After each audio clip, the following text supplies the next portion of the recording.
Yeah, so the world is a pair of opposites, which means that you are going to externally especially, or even internally, you will go through your seasons of harmony and disharmony. Once you recognize this, there's a greater chance that you'll have longer periods of harmony, that you experience, these mood swings, they are called, and different cycles of harmony and disharmony. Again, what is pleasant is not always beneficial to you. We always gravitate, we think that whatever it is that you find pleasant is very good for you. So, sitting in front of the TV and doing nothing, we think it's very pleasant. Eating a lot of junk food, we think it's very pleasant, but it's not necessarily always beneficial for you. And on the contrary, what is unpleasant is not always detrimental. Because anything that you have to do, any work that you have to do, any new effort that you want to do, if you are agitated about all that is going wrong in the country, with the government, so you want to join, awareness programs, create any kind of public forum, participate in, it requires some degree of effort on your part. So that whatever it is that requires effort is not necessarily detrimental, and whatever comes easy is not always beneficial to you. These are just some thoughts and observations for you to keep in mind, because this will help you to gain more balance in your own life. The art of right contact with things and beings.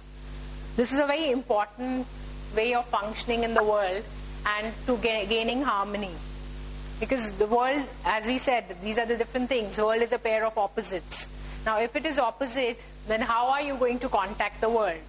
So if it is rainy season, you have the right expectation. Don't expect the rainy season not to be wet. Because, we do have this expectation. It may be a whim of the mind, but we do feel, I have to step out, I have to get work done. I hope it does not rain today. You may hope that it doesn't rain, but you can't expect it not to rain, because the season is following its own nature. Rain is going to happen, and it's going to be wet. In the summer season, you can't expect the summer is not going to be hot, or it's not going to be sultry. So, to the extent that you can tune yourself in and your expectation in with whatever the way the nature of the things are, the nature of people is, then you can be harmonious within yourself. We talk about harmony in your inner being. Because just as like summer is hot and rains are wet and winter is cold, different people also have different natures. Now once you have understood, over a period of time, everybody gets an understanding. Your family members, your work colleagues, everybody that you deal with, friends that you have, what are the different types of natures that every person has. You know what triggers somebody off. You know what pacifies somebody. So if you can use all that information, as I've said, make a right assessment of people, situations and their nature, and use diplomacy and objectivity to handle that. That's the art of right contact. So if you know somebody is a very extremely volatile person, don't try to keep on making conversation with that person. You know certain people that you have to make very minimal contact, just get your work done, because they're very difficult people. Any other contact you make with them and you're going to get something that you don't want to hear, or another behavior that you don't want to deal with. So understand these kind of personalities, deal with them in that way. So that is going to help you to maintain harmony. That's making harmony. Inner being also, making a sense of the external environment also.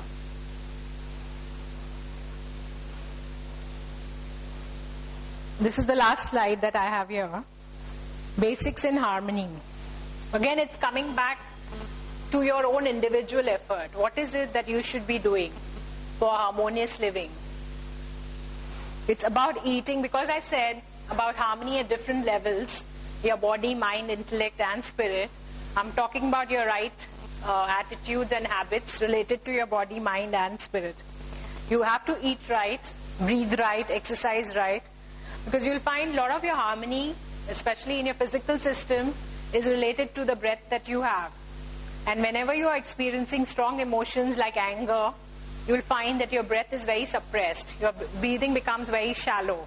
Often if you try to breathe close one nostril and breathe from the other, you'll find one of the two nostrils is blocked. So that is not harmonious breath. So all of you, especially because I'm talking to everybody here is an Indian and we're talking in India, I think we really owe it to our country. The good things about our country is that it has given us beautiful scientific way of exercise and maintaining our harmony in inner being, like yoga and pranayama. We must follow that. You know, anybody here who, everybody is doing it, not doing it, are you all doing it? Not doing it, then you must do it. The benefits of yoga, pranayama cannot be, it impacts all levels of your personality. And even eating right. I think much as we are fond of eating, there's a lot that we are eating is what we call as 0 calories, empty calorie food. A lot of the food is very tasty on the tongue, but inside the body it's doing nothing except ice. Yeah.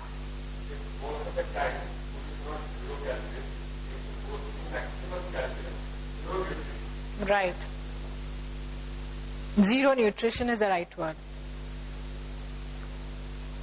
Okay. Again, thinking right, feeling right, living right is all related to harmony. Knowledge, love and service. You have to engage in certain program for better living. And in our city, all of you are from Bombay, I think. So in Bombay, we have so many study groups going on all over the place.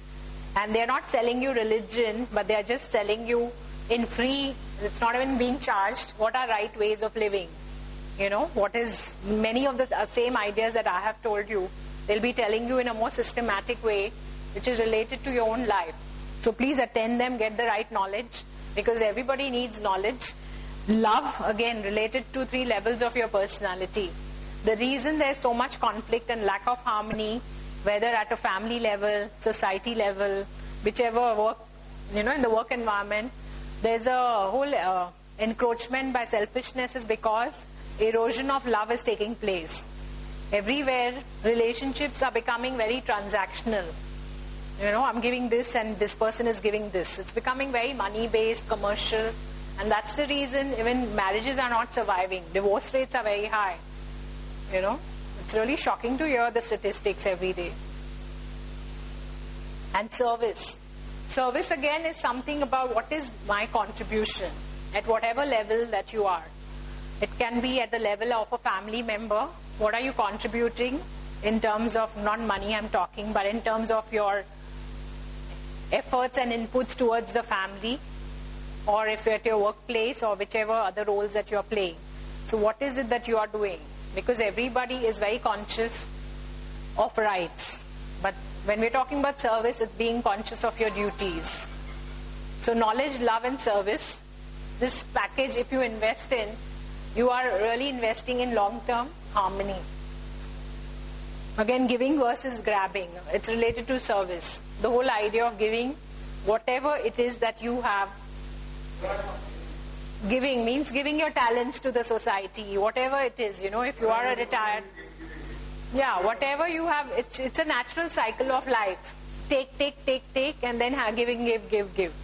Even as human beings, we keep on taking, and then you bear children, and then you start giving. So that's the way, when you enter a relationship, marriage, child, the cycle goes on. Even the plant grows from sapling to tree, it is going on taking from the soil. It will bear fruits, give back the fruits, and ultimately it also dissolves back, goes to the soil. So that's a natural cycle. Giving versus grabbing. When we are grabbing, we are showing our ignorance. Whenever earlier also I was talking constantly about, everybody jumping and not giving space to each other or grabbing mentality. It's just showing your own ignorance that you don't believe in the bounty of life. Because in nature, there is room for everybody and there is room for everybody's needs to be met. If a mother has 5 children also, she's not going to leave behind certain and only attend to some. So she's going to meet the needs of all, although some of the more children, who may have a perception that, they are not going to get something.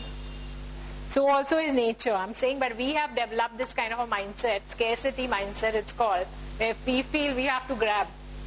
Unless we grab, we won't get it. It can be anything. You know, it can be a seat in a place that you go to, or on a, when you're traveling, or it can be food at a party. You just feel you have to grab it. And if you don't grab it, you won't get it. Now again, because I have said a lot of things about the government and what it's not doing, this point I've put in is that what is it that my individual contribution, because right from my going to cast my vote and electing my government, to my being a productive member of the society, to paying my taxes, and in terms of environment, I've put in this point of how can you reduce your carbon footprints, which means that how do you reduce your own consumption of things. Today, nobody's going to tell you to reduce, because everybody wants you to use more and more. The more you use, it doesn't matter if your health goes for a toss, if the economy goes for a toss, but everybody's out to sell you things. Whether it's insurance policies, credit cards, you know, you don't own it, but you please buy it. Yeah. So reduce means reduce your own consumption of things. Because frankly speaking, we need very little. We eat much more of the food than our body needs. Everything we are taking in, we have many more clothes than what our cupboards can accommodate. You know, many more shoes than what we have limited space within our physical body, in our houses, everywhere, but more and more things we are cramming.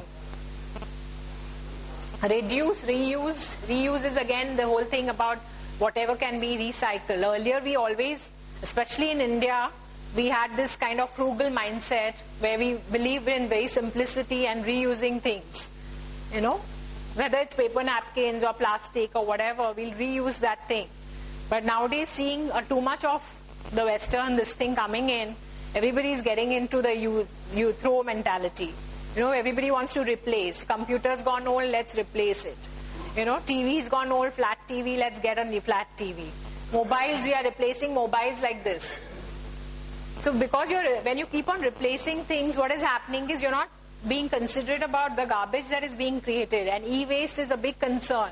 Just as the other waste is, e-waste has become a big concern now. How do you take care of all that? So you reuse as well as recycle your resources. Try to use all products that you can recycle. This is your individual contribution. We're not saying give money for save the tigers, say do this, do that. But in a simple, these are simple things which every person can do in your own limited way. You can be using, you know, more natural things like cycling and walking and public transport. These are things you can do. And living within your means again.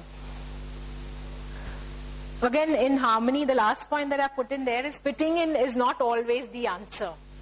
When we talk about harmony, we believe that everybody's thought process should match.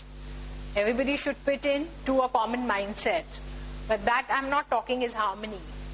Harmony is when every person, we are talking about democracy, because in India, we're living in a democratic system. But unfortunately, for whatever reasons, we have not lived up to the measure of what a democracy calls for. So we're talking about you can have your own individual mindset. It can be very different from each other. You can debate about things. But at the same time, there can be respect for opposite points of view. As long as everything is towards a common goal and for the good of the common people, there